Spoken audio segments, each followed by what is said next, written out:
മറ്റൊരു വാർത്തയിലേക്ക്. തിരുവനന്തപുരം വലിയ വേളിയിൽ വള്ളം മറിഞ്ഞ മത്സ്യത്തൊഴിലാളികൾക്ക് പരിക്ക്. പുലർച്ചെ 5:30 അപകടം. മീൻ പിടിക്കാൻ പോയ ശേഷം തിരികെ കരയിലേക്ക് മടങ്ങുമ്പോൾ തിരയിൽ വള്ളം മറിയുകയായിരുന്നു. വിശദാംശങ്ങളുമായി വിഷ്ണു കരുണാകരൻ ചേരുന്നുണ്ട്.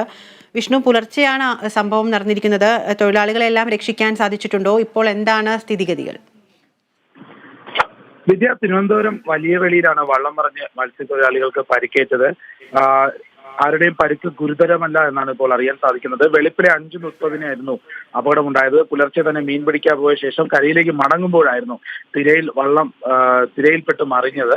അതിനുശേഷമാണ് ഈ വള്ളത്തിൽ ഇടിച്ച് പരിക്കേറ്റത്. വലിയ വേളി സ്വദേശികളായ ഫ്രെഡി, ഷിബു എന്നിവർക്കാണ് പരിക്കേറ്റത്. രണ്ടുപേർക്കും പരിക്കേറ്റ ഉടൻ തന്നെ ഇവരെ രക്ഷപ്പെടുത്തി മെഡിക്കൽ കോളേജ് ആശുപത്രിയിലേക്ക് പ്രവേശിപ്പിച്ചു. ഏതായാലും ഇപ്പോൾ പരിക്ക് ഗുരുതരമല്ല എന്നാണ് വ്യക്തമാക്കുന്നത്. എന്തായാലും വള്ളം മറിയുന്ന ഒരു സംഭവം കുറച്ചു കാലങ്ങളായി ഇല്ലായിരുന്നു. മുതലപ്പുഴയിലൊക്കെ വലിയ രീതിയിലുള്ള പ്രശ്നങ്ങൾ നേരിട്ടിരുന്നു. പക്ഷേ ഇപ്പോൾ ഈ വലിയ വേളിയിലാണ് വള്ളം മറിഞ്ഞത്. സാധാരണഗതിയിൽ തിരയിൽപ്പെട്ടാണ് വള്ളം മറിഞ്ഞത്. മത്സ്യബന്ധനം കഴിഞ്ഞ് തിരികെ എത്തിയ ആ ഒരു ഘട്ടത്തിലാണ് വള്ളം അപകടത്തിൽപ്പെട്ടത്. ഏതായാലും അപകടത്തിൽപ്പെട്ടവരെ രക്ഷപ്പെടുത്താൻ സാധിക്കും. മറ്റാർക്കും ഒരു തരത്തിലുള്ള പ്രശ്നവുമില്ല എന്ന് തന്നെയാണ് ഇപ്പോൾ അറിയാൻ സാധിക്കുന്നത്. ശരി വിഷ്ണു. തിരുവനന്തപുരം വലിയ വേളിയിൽ വള്ളം മറിഞ്ഞ മത്സ്യത്തൊഴിലാളികൾക്ക് പരിക്ക്. അപകടത്തിൽപ്പെട്ട രണ്ടുപേരെയും രക്ഷിക്കാനായിട്ടുണ്ട്. രണ്ടുപേരും ഇപ്പോൾ ആശുപത്രിയിൽ ചികിത്സ തേടിയിരിക്കുകയാണ്. പരിക്ക് ഗുരുതരമല്ല എന്നുള്ള വിവരങ്ങളാണ് അറിയുന്നത്.